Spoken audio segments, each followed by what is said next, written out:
ಉತ್ತರ ಕನ್ನಡ ಜಿಲ್ಲೆಯ ಕಾರವಾರ ತಾಲೂಕಿನ ನಂದನಗದ್ದ ಮನೆಯಲ್ಲಿ ಅಡುಗೆ ಮಾಡುತ್ತಿದ್ದ ವೇಳೆ ಗ್ಯಾಸ್ ಸಿಲಿಂಡರ್ ಸ್ಫೋಟಗೊಂಡು ಮನೆಯ ವಸ್ತುಗಳು ಬೆಂಕಿಗಾಹುತಿಯಾದ ಘಟನೆ ನಡೆದಿದೆ.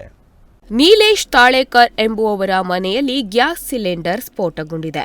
ಸ್ಫೋಟದ ತೀವ್ರತೆಗೆ ಮನೆಯ ಪೀಠೋಪಕರಣ, ಫ್ರಿಡ್ಜ್, ವಾಷಿಂಗ್ ಮಷೀನ್, ಅಡುಗೆ ಸಾಮಗ್ರಿ ಸೇರಿ ಹಲವು ವಸ್ತುಗಳು ಬೆಂಕಿಗಾಹುತಿಯಾಗಿದೆ.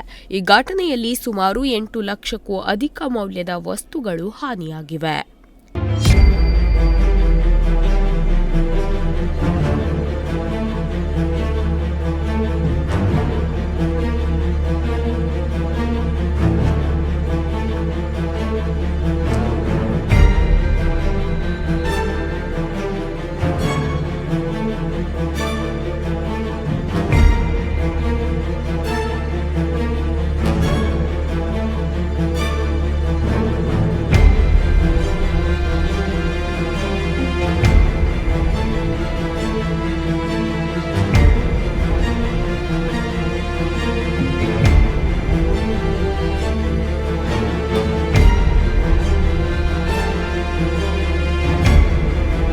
ಸ್ಫೋಟದಿಂದ ಯಾವುದೇ ಪ್ರಾಣಾಪಾಯ ಸಂಭವಿಸಿಲ್ಲ.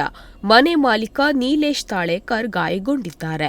ವಿಷಯ ತಿಳಿದು ಕೂಡಲೇ ಸ್ಥಳಕ್ಕೆ ದೌಡಾಯಿಸಿದ ಅಗ್ನಿಶಾಮಕ ದಳದ ಸಿಬ್ಬಂದಿ ಬೆಂಕಿ ನಂದಿಸಿ ದೊಡ್ಡ ಅನಾಹುತ ತಪ್ಪಿಸಿದ್ದಾರೆ. Nudisiri news desk Honnavar.